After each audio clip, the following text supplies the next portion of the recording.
Good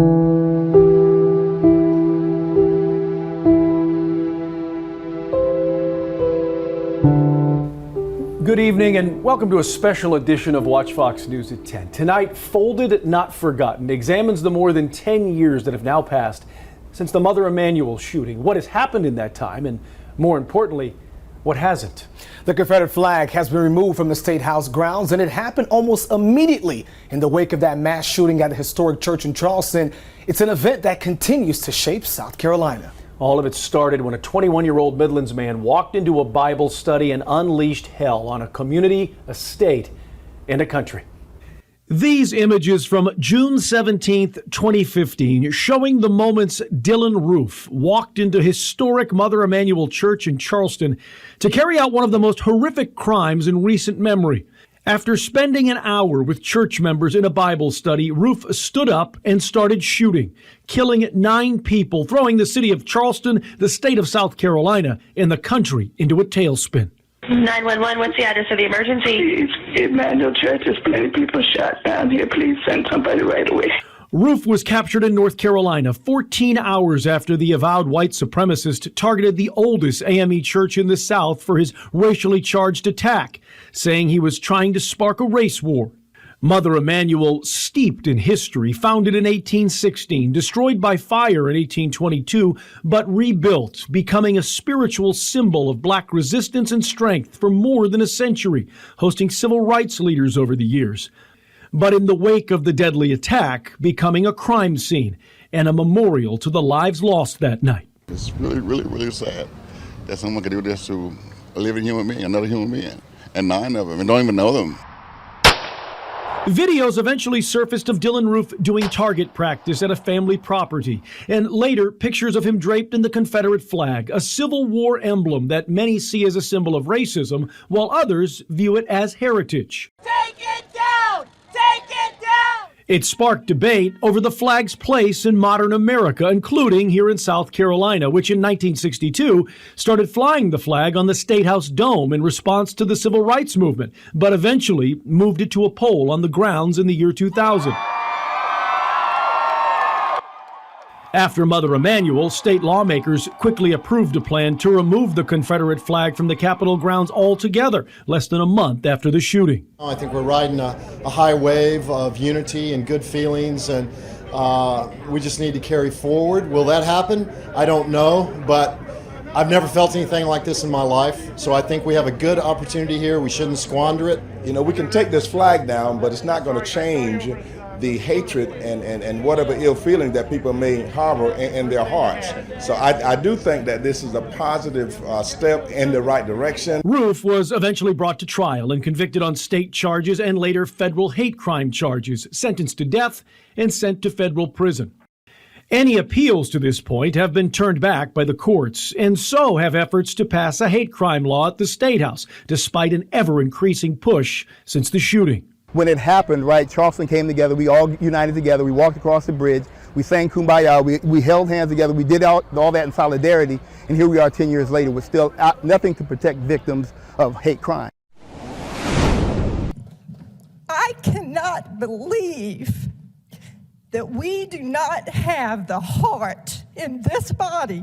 Her passionate speech a decade ago helped bring down the Confederate flag at the State House, but it also cost her a political career. How all this time later, Jenny Horn is still fighting for change. I think it's unfinished business.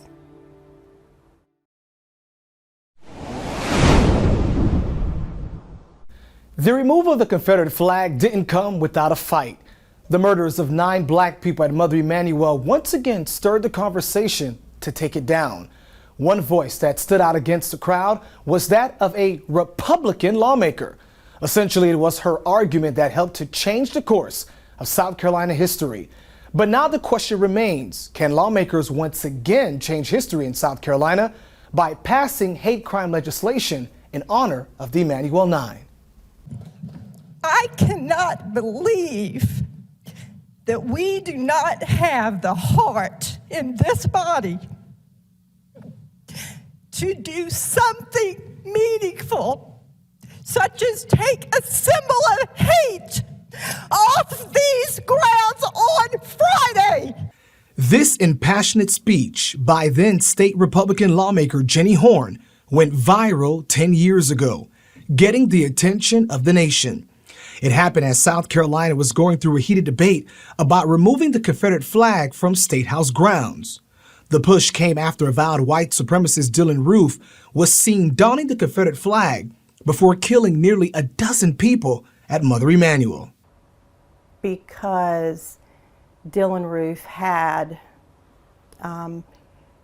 used propaganda and used the flag as a symbol of hate.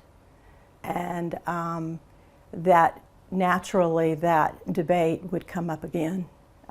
The debate came up in the 70s, and it came up in the 80s, and it came up in the 90s. I mean, it was a recurring issue since the flag had been put up during the Civil Rights Movement. Horn says lawmakers were at the State House since 8:30 that morning to amend a bill that would ultimately allow for the flag to continue to fly at the State House. From the standpoint of bringing the flag down, I really thought it was going to be kind of procedural like the Senate did, and it turned out to be one of the bloodiest floor fight I've ever been in. She says the issue was almost tabled and she finally had enough. My thoughts moved back to the funeral of Senator Pinckney. And I went to the funeral and it was very, very reminiscent of Dr. Martin Luther King's funeral. When, if you look at the images of those 4 children and that widow, and I saw Mrs. Pinckney and her 2 small children, and it really broke my heart. The votes finally came in and the flag was removed from the State House and placed in a museum. Now that one controversial topic was folded, another shouldn't be forgotten: the deaths of 9 innocent parishioners and the need for a hate crime law. I would have voted for the bill, and I believe the bill should be passed. The Senator Clementa Pinckney Hate Crimes Act was first proposed in the State House back in 2021, named after the senator and pastor of Mother Emanuel, who was also one of Dylann Roof's victims. The act would add penalties of up to 5 years in prison and a $10,000 fine if someone was victimized due to their race, religion, gender, sexual orientation, among other factors. I think it's unfinished business.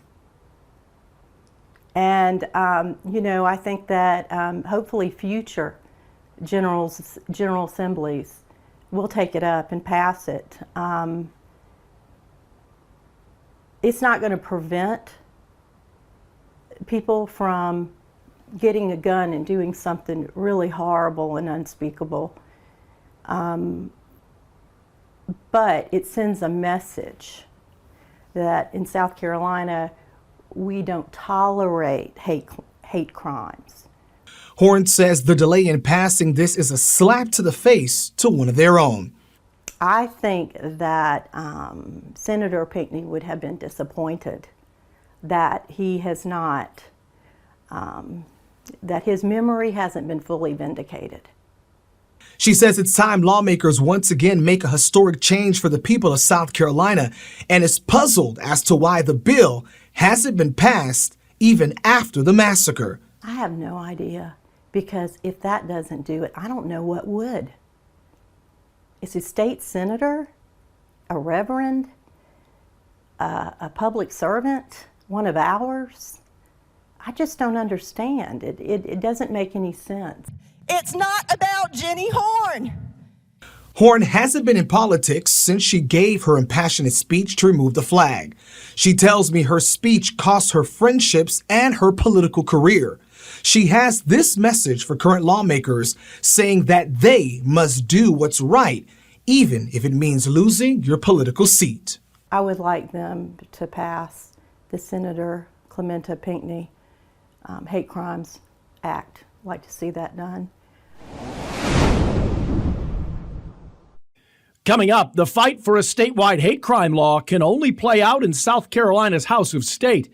The faith community is watching, and some are issuing a challenge to drive the conversation.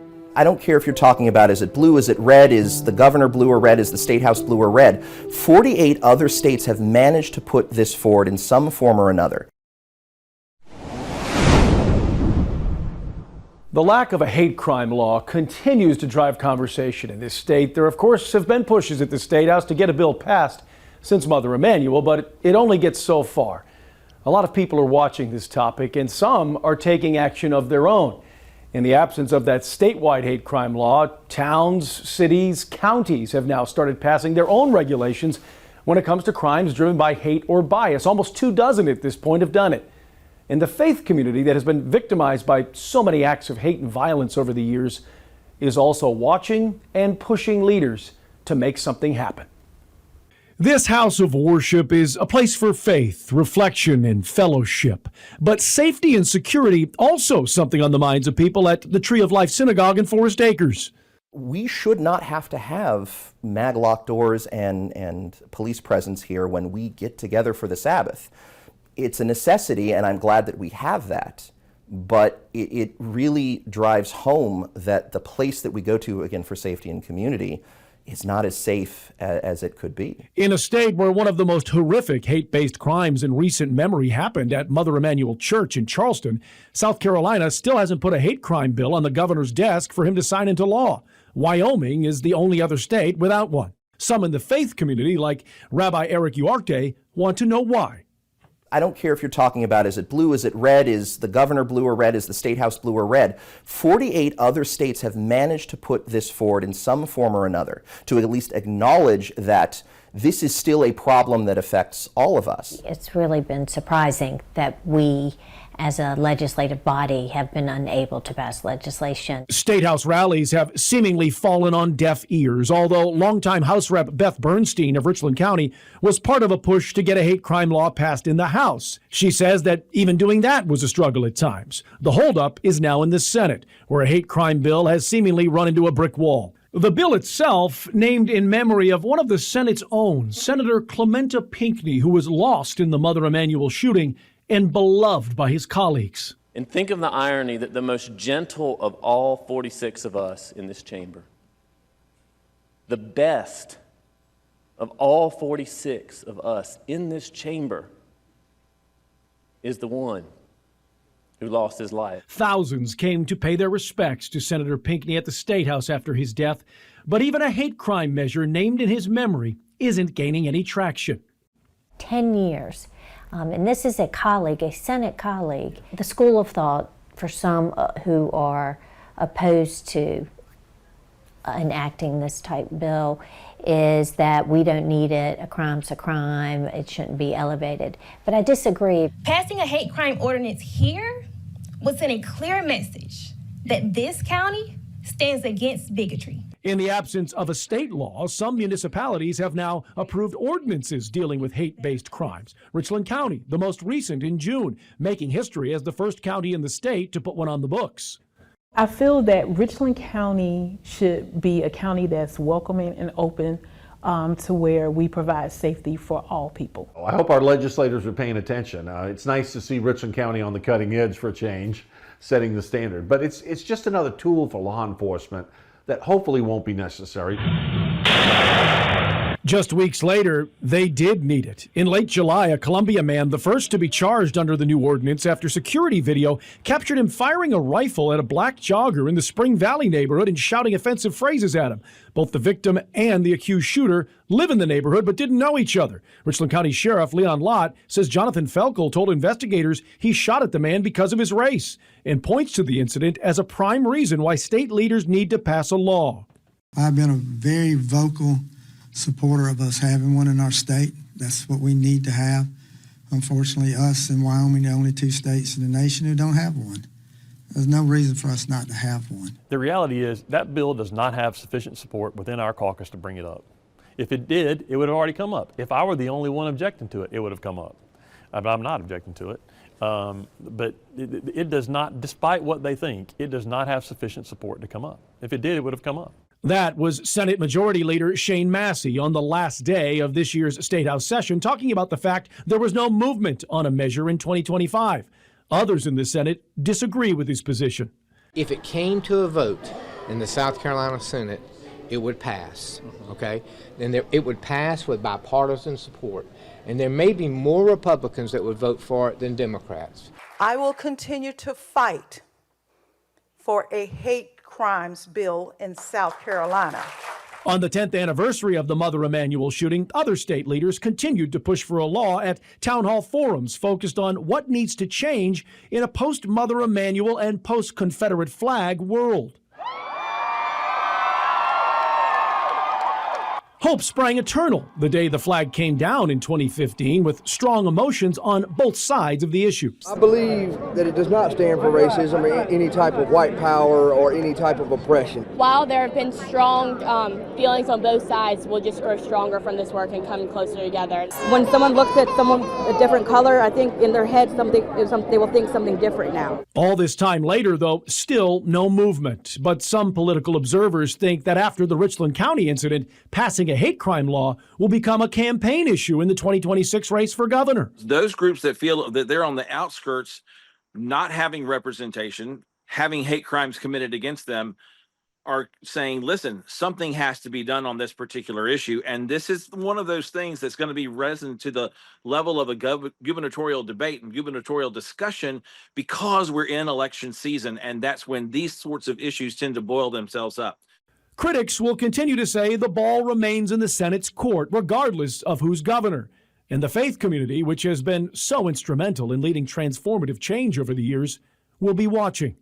Part of that is to put legislation on the books that says we recognize that this still exists, and we are declaring to all of those who have been victims of it or who could be victims of hatred and bias that it is important to us and that we will not stand for it. He lost an aunt, a cousin, and a son in the Mother Emanuel shootings. Coming up, one man's long journey on a path to peace and forgiveness that is still littered with roadblocks. Actually, I almost went out there and did something crazy. I grew up not wanting anybody to do anything to me. If you did something to me, I wanted to do it back to you.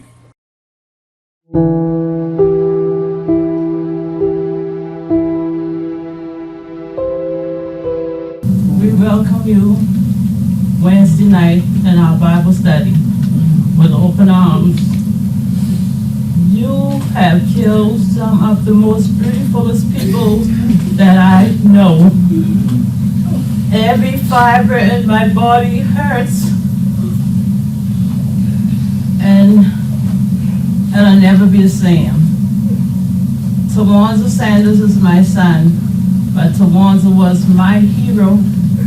Tawanza was my hero.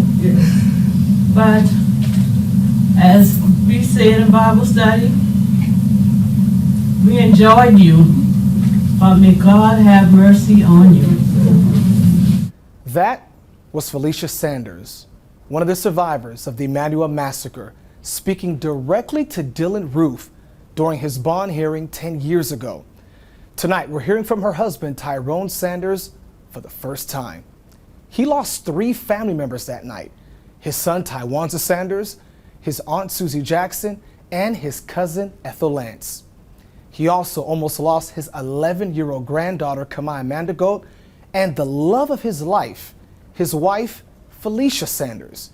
In this exclusive sit-down, he talks to me about grieving his son, the difficulty in forgiving the shooter, and trying not to think about what would have happened if his wife was murdered. Take us back to that night. He's at Bible study, and then things go wrong. How did you find out that something was happening at Mother Emanuel? Felicia called me, my wife. She called me. I was getting ready to go and hang out. And she said, we lost our baby. And my grandson was born right around that same time. And I'm thinking she's talking about my grandson. And I was like, what baby are you talking about? And she just kept saying, we lost our baby. And I said, you got to speak a little clearer than that. And she said, Tawanza is gone. They've been shooting at the church.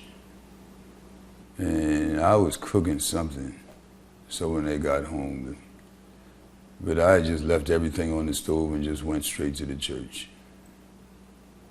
Couldn't get through. And so we had to wait until they come out. That night, Sanders lost his aunt, Susie Jackson, his cousin, Ethel Lance, and his very own son, Tywanza Sanders. His wife, Felicia Sanders, grabbed their 11-year-old granddaughter and laid on top of her as Dylan Roof fired more than 70 shots. They both played dead. That's a hard one. I don't know what I might have done. I almost went out there and did something crazy. I grew up not wanting anybody to do anything to me. If you did something to me, I wanted to do it back to you. But I learned how to control my temper when I was around 30 years old. So if I was a whole lot younger, ain't no telling what I might have done. For those who don't know, tell us about your son, Tywanza. Tywanza was an energetic child. He always wanted to accomplish whatever he started. He's just like what I always say, if he starts something, he's gonna finish it to his satisfaction. Because I used to always tell him, if you hit a brick one time and it don't break, you keep hitting it again, it's gonna break sooner or later. It's hard every day because I think about my son all the time, because actually when he was growing up, he would go boating with me, we would go boating, he would slip off the back of the boat. We was always arguing. And no, we don't call it arguing, I guess you could say debating. We would debate a lot, and then he'll storm upstairs and come back downstairs and say, Dad, you know you're right. And the last couple of years of his life, he would travel with me to homecoming, to my fraternity's conclave, tournaments, and I missed all of that. I just miss my son. Sanders tells me starting Camp Wanza is a fitting tribute for his son. The impact of his demise has brought us to open up Camp Wanza, because that's what he used to call his camp when he was trying to teach his little cousins and nephews. There has been, since the murder of Mother Emanuel, the focus on forgiveness and forgiving. Where are you in that journey? Since slavery, they were hanging out people and expect for the families to forgive, which they forgave to save their lives and save other lives.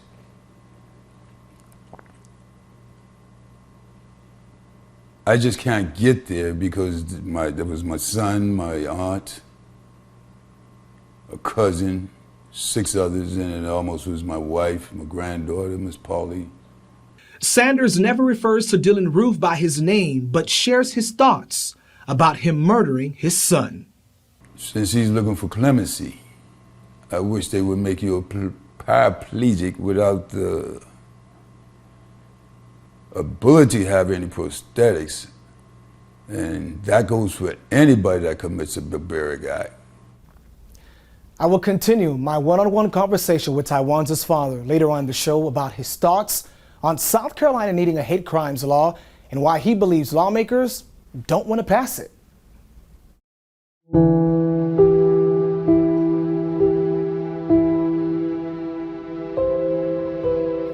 Deadly racist tragedies like what occurred at Mother Emanuel isn't new. History recounts the terror many blacks faced in the South, from church bombings to lynchings and the horrors of the KKK. You strike fear at with communities in ways that would do lasting harm. You try to find, in the minds of individuals who would do such things, you try to find sacred places, important places. Dr. Todd Shaw is the chair of the African American Studies Department at the University of South Carolina.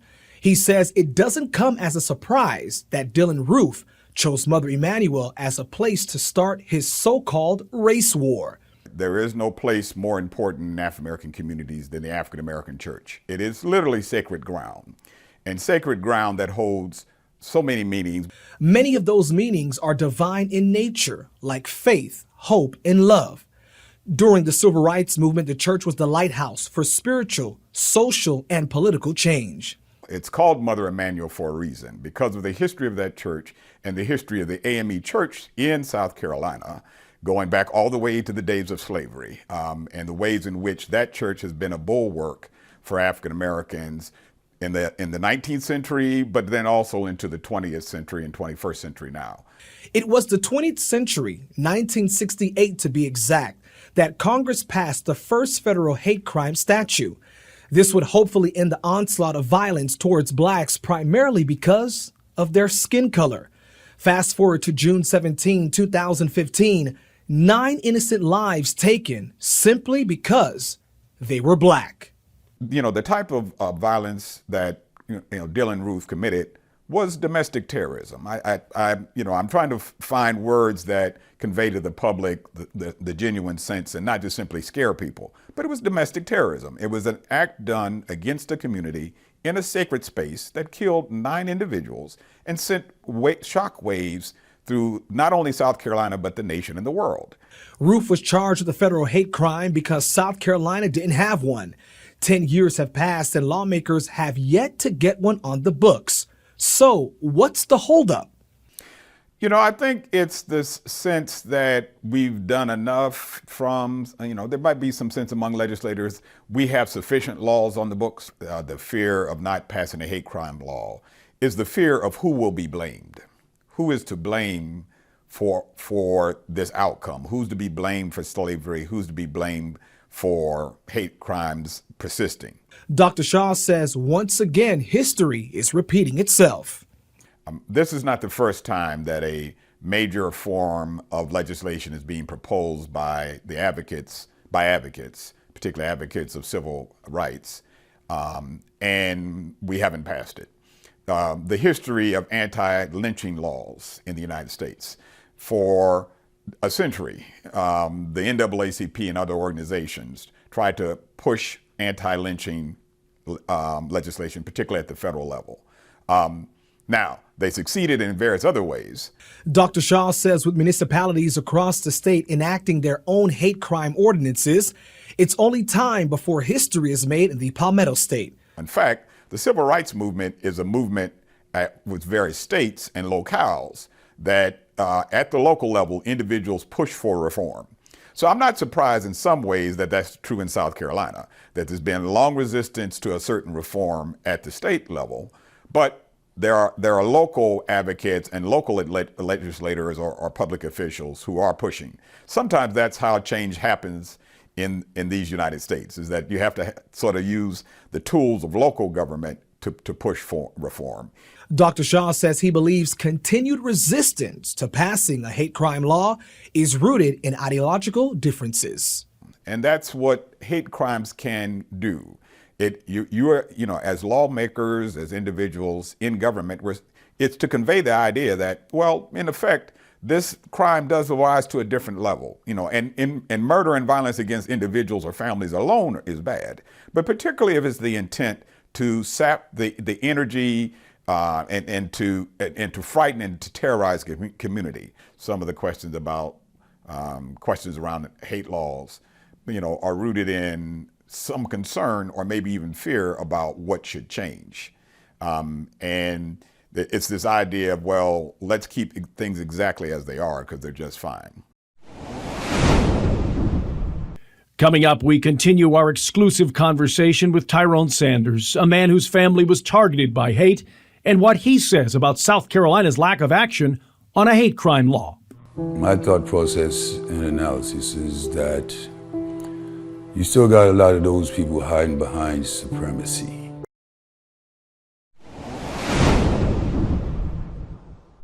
My conversation with Tyrone Sanders continues. Again, he lost 3 family members in the Mother Emanuel massacre: his aunt, Susie Jackson, his cousin, Ethel Lance, and his son, Tywanza Sanders. His wife, Felicia Sanders, and their 11-year-old granddaughter survived after playing dead. I asked Mr. Sanders to share his thoughts on South Carolina not having a hate crimes law since the Mother Emanuel tragedy 10 years ago. My thought process and analysis is that you still got a lot of those people hiding behind supremacy in some kind of way. And they've been getting away with, how would you say it? They were getting away with things for so long to other ethnic groups that they, in a sense, feel they don't want to be locked up or persecuted for the crimes that they might commit or somebody in their families might commit, as in the guy who did the thing at the church.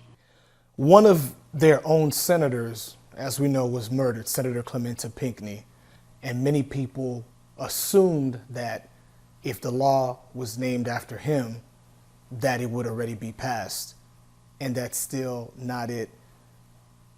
What's your response to that, saying that a senator was murdered and still they're not honoring his legacy?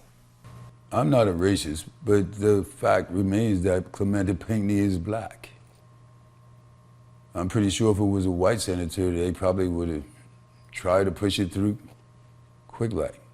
Efforts to pass a hate crime law at the State House have stalled the last few years. A measure has passed through the House, but hasn't been taken up in the Senate. Since then, some municipalities across the state enacted their own hate crime ordinances. South Carolina is one of 2 states that still does not have a hate crime law.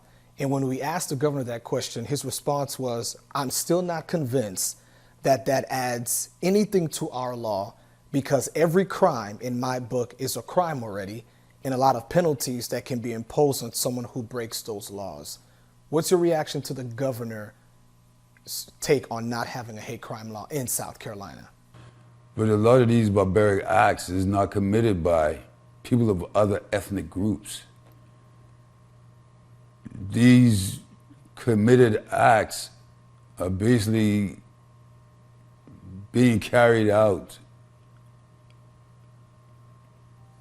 by this group that wants to be superior.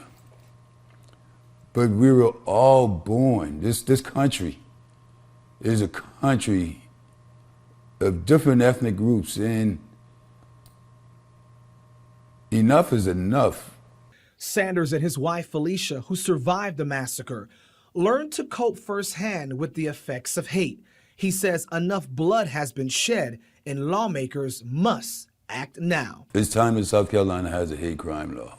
Just like they took the flag down, they need to go ahead and push this hate crime bill so that the rest of America won't feel like this is still a hate state.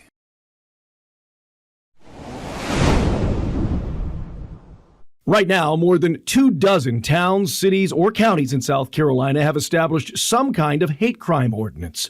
According to a database recently updated by the Municipal Association of South Carolina, there are 25 in all. In the last few months, Richland and Orangeburg counties, as well as Irmo, have approved hate crime ordinances, taking action while South Carolina remains just one of 2 states in the country that does not have a statewide law. Then in October, those efforts appeared to face a setback after the state attorney general's office issued an opinion pushing back against those local level ordinances. The opinion says municipalities don't have the authority to generate their own laws that effectively establish a new criminal charge, and advised that making things like hate a crime might not be constitutional. In the last few years, the Municipal Association has identified support for hate crime legislation as a priority after House lawmakers passed plans during the 2021-2022 and 2023-24 legislative sessions, while the state Senate still hasn't given the bill consideration. Political observers expect it to become a campaign issue in the race for governor. All 5 of the Republican candidates have already weighed in.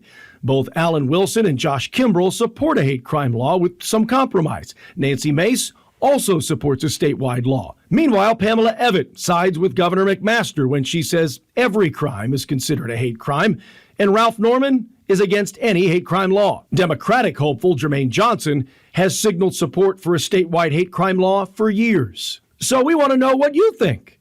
Should South Carolina lawmakers pass a statewide hate crime law? You can vote in our online poll on our website at wach.com. Just scan the QR code on your screen and it brings you right to it. When we come back, we look at one of the most poignant and enduring moments that came in the fallout of the Mother Emanuel shootings. This Folded, Not Forgotten continues.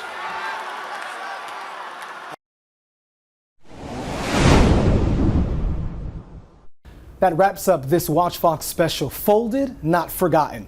If you would like to see the Senator Clementa Pinckney Hate Crimes Act passed, reach out to your senators. As state lawmakers get back to work at the State House the second week of January. We leave you tonight with a traditional hymn that in the wake of the Mother Emanuel tragedy helped so many people find a place of peace. Amazing grace, how sweet the sound that saved a wretch like me. I was